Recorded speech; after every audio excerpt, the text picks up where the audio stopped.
সাদাকাতুল ফিতর একটি গুরুত্বপূর্ণ ইবাদত, গুরুত্বপূর্ণ একটি আমল। মুহতারাম হাজির, এই সাদাকাতুল ফিতর দেওয়ার উদ্দেশ্য কি? আমরা যে সাদাকাতুল ফিতর আদায় করি, সাদাকাতুল ফিতর দেই, এই সাদাকাতুল ফিতর দেওয়ার উদ্দেশ্যটা কি? মুহতারাম হাজির, এর দুটি উদ্দেশ্য আছে। একটি উদ্দেশ্য হচ্ছে রোজাকে পরিশুদ্ধ করা। আমরা যে রমজান মাসে রোজা রাখি, রোজা রেখে দেখা যায় আমরা অনেক সময় অনার্থক কথাবার্তা, অশ্লীল কথাবার্তা আমরা বলি কিনা? কথা কই না, বলি কিনা? অনার্থক আমরা কথাবার্তা বলতেছি, অশ্লীল কথাবার্তা বলতেছি। তো এই সাদাকাতুল ফিতর দেওয়ার উদ্দেশ্য হচ্ছে এই রমজান মাসের রোজাকে পবিত্র করা। অশ্লীল এবং মন্দ কাজ থেকে, আমরা যে অশ্লীল এবং মন্দ কথাবার্তা বলি, এই সমস্ত ফাহেসা কাজ থেকে দেখা যায় অনেক সময় অহেতুক কথাবার্তা বলার কারণে, অশ্লীল কথাবার্তা বলার কারণে রোজার মধ্যে ভুল ত্রুটি হয়ে যায়, রোজার মধ্যে ভুল ত্রুটি হয়ে যায়। এই জন্য এই রমজান মাসে রোজাকে পরিশুদ্ধ করার জন্য, রোজাকে পবিত্র করার জন্য এই সাদাকাতুল ফিতর আদায় করার একটি উদ্দেশ্য। দ্বিতীয় উদ্দেশ্য হচ্ছে গরিবের হতদরিদ্র যারা আছে, অসহায় অভাবগ্রস্ত যারা আছে। আমরা তো ঈদের দিন অত্যন্ত আনন্দ করি।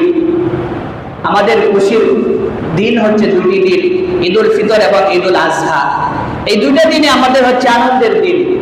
তো আমরা যারা সম্পদশালী আছি, মোটামুটি অর্থ সম্পদশালী, মোটামুটি চলতে পারি, আমাদের তো অত্যন্ত খুশি, আনন্দের দিন। কিন্তু যারা হতদরিদ্র আছে, গরিব আছে, মিসকিন আছে, তারা তো দিন এনে দিন খায়, দিন এনে দিন খায়।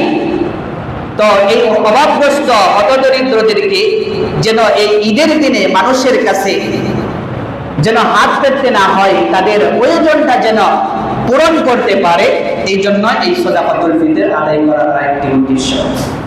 তো সাদাকাতুল ফিতর আদায় করার কয়টি উদ্দেশ্য? কথা কয় না, কয়টি উদ্দেশ্য? এই কথা কয় না, এখনো কথা কয় না। আমার আলোচনা কি বুঝতেছেন আপনারা? বুঝতেছেন আলোচনা?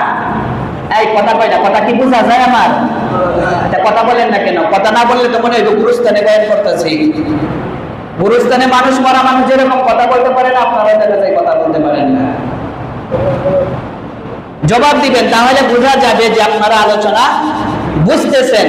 আমি যে আলোচনা করতেছি, আলোচনাটা আপনাদের বুঝে আসতেছে। যদি জবাব না দেন, তাহলে আমার কাছে মনে হইব যে আপনারা আলোচনা বুঝতেছেন না।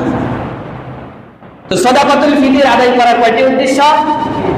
দুইটি উদ্দেশ্য। জোরে বলেন, কয়টি উদ্দেশ্য? আরো জোরে, কয়টি উদ্দেশ্য? দুইটি উদ্দেশ্য। নাম্বার 1, রোজাকে পরিশুদ্ধ করা, রোজাকে পবিত্র করা। নাম্বার 2, অভাবগ্রস্ত যারা আছে তাদের প্রয়োজন মেটানো। আমরা যদি সাদাকাতুল ফিতর আদায় করে দেই, সাদাকাতুল ফিতর যদি আমরা আদায় করি, ঈদের নামাজের আগে যদি আমরা সাদাকাতুল ফিতর আদায় করি, দেখা যায় 2-1 দিন আগেও যদি আমরা আদায় করে দেই, তাহলে যারা গরিব আছে, মিসকিন আছে, তাদের প্রয়োজনটা পূরণ করতে পারবে, প্রয়োজনটা পূরণ করতে পারবে। এই জন্য আমাদেরকে সাদাকাতুল ফিতর আদায় করার উদ্দেশ্য। মুহতারাম হাজিরিন, এই সম্পর্কে সুনানে আবু দাউদের 1609 নং হাদিসে বর্ণনা এসেছে, আন ইবনে আব্বাস قال فرض رسول الله صلى الله عليه وسلم زكاة الفطر طهرا للصائم من اللغو والرفث وطعمة للمساكين من أدها قبل الصلاة فهي زكاة مقبولة ومن أدى بعد الصلاة فهي صدقة من الصدقات। সাইয়্যিদুনা ইবনে আব্বাস রাদিয়াল্লাহু আনহুমা থেকে বর্ণিত, তিনি বলেন আল্লাহর নবী সাল্লাল্লাহু আলাইহি ওয়াসাল্লাম সাদাকাতুল ফিতর ওয়াজিব করেছেন।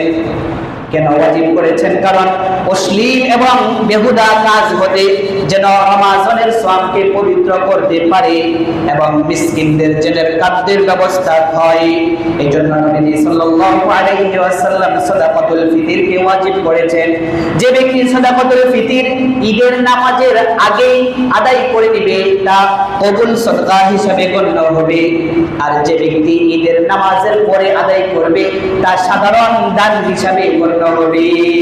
তো আমরা যারা সাদাকাতুল ফিতর আদায় করি, আমরা যদি ঈদের নামাজে যাওয়ার আগেই যদি আমাদের সাদাকাতুল ফিতরটা আদায় করে দেই, তাহলে সেটা আল্লাহ তাআলার কাছে কবুল দান হিসেবে আল্লাহ তাআলার কাছে গ্রহণযোগ্য হবে।